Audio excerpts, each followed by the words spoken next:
Hey guys, it's Shane with Gels Rod Co. Today we're going to be doing a ferrule repair. This is something that we don't normally advise doing, but this is something that's pretty simple. As you can see, this ferrule has a split out on it. So obviously the rod had been overloaded. And sorry about my helper, he's jumping around like crazy.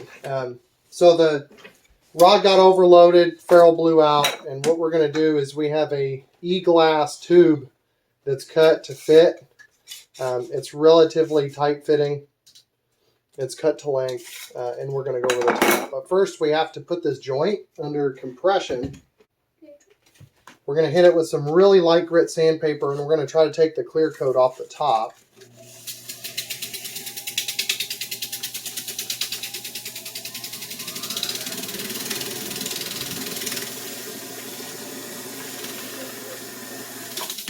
And the reason we're doing this is because we want this tube, which has a raw core on it, there's no finish on the inside, we want that to bond to this as well as we can get it to bond. We're going to come back with some heavier grit sandpaper. Alright, so what I have here is some just a little piece of 80. And I'm going to hit it with the 80 and kind of take it down just a little bit farther.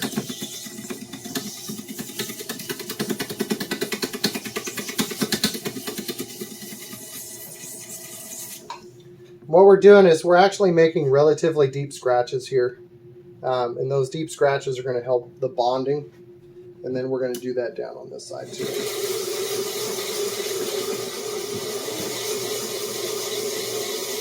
I still have some EVA residue that's down here at the very bottom.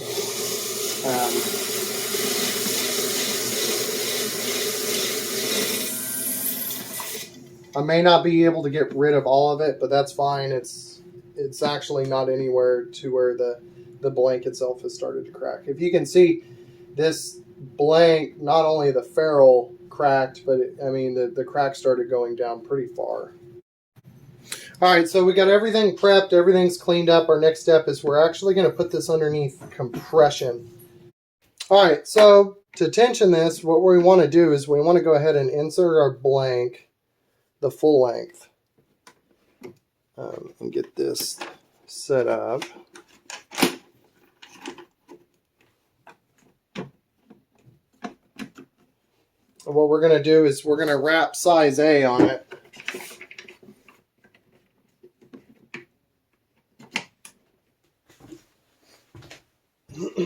So we're going to go ahead and compression this joint to where we want it.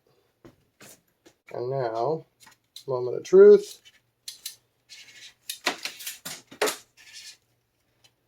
It's definitely tight.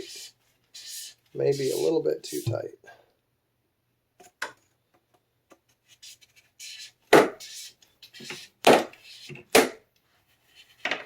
Yeah, it's too tight.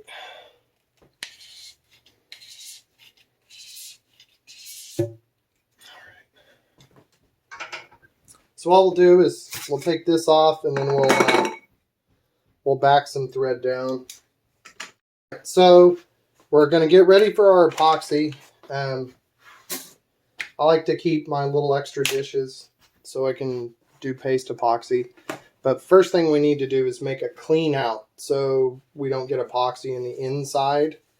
And basically what we're going to do is we're going to roll up a paper towel. But we're going to put a piece of tape in the middle. Let me show you this.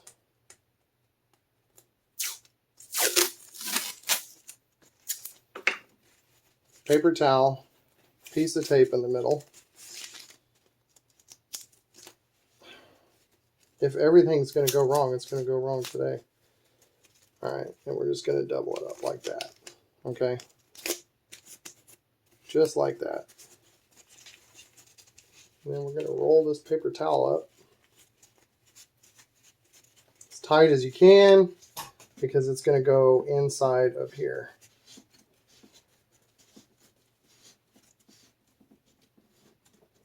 And what the tape is going to do is give us somewhere that we can just pull it out and we can get all the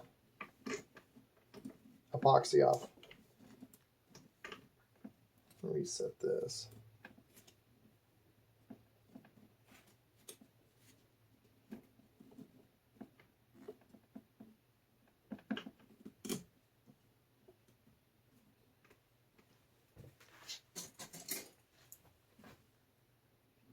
Anyway, so worst comes to worst, that size A is too large, you can use a piece of tape and just put a piece of tape against the backside where it's still solid to try to give pressure against that, because this is being the weakest point on the inside. This has to be the whole structural part of what we're doing. So we're going to go ahead and go with slow cure. I got Pro Paste, and that's what I'm going to use.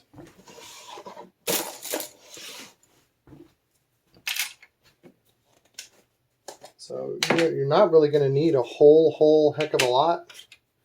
But you're going to need enough to be able to coat all this. It's better to do more than less. So, because it's harder to mix up more epoxy. Alright, so we're going to go ahead and coat this thing. And then we're going to put some on the inside of the back side of that tube. And then the most important part is up here, to where we actually need the strength. That's basically it. We're just going to coat this all the way down.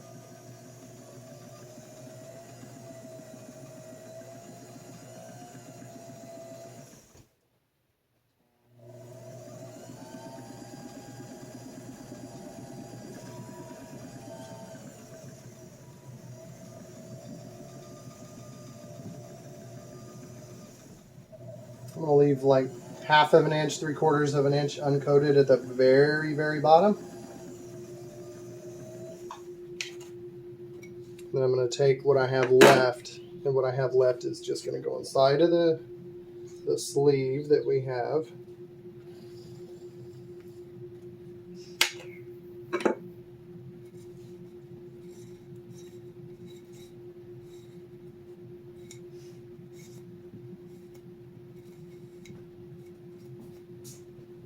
All right, and then we're going to fit it basically.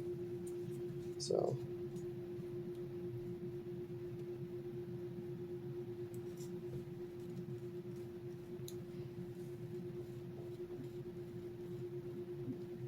we don't want to take away from any of that.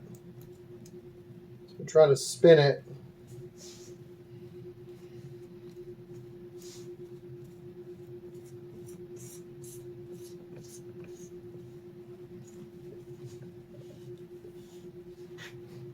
There we go.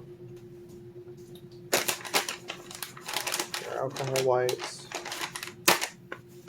Do some cleanup.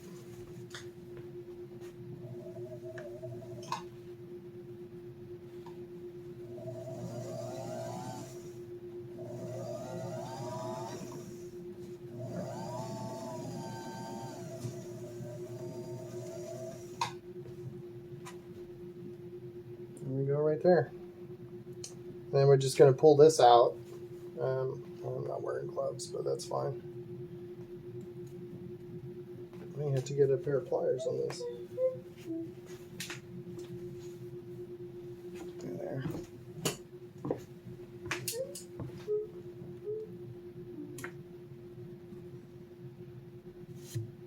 There we go. And because we did the clean out, it'll take all the epoxy that we was pushed through that joint.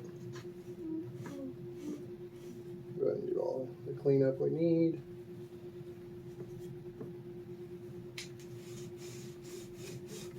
Just in case if I touch something with epoxy on my hands, get the epoxy off.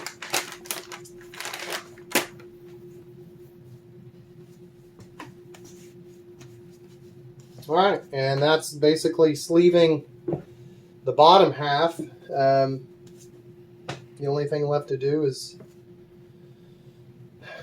we're gonna put the blank back in to put reverse compression It's kind of like when you put a clamp on glue. Glue is stronger when it's clamped. Same thing with epoxy.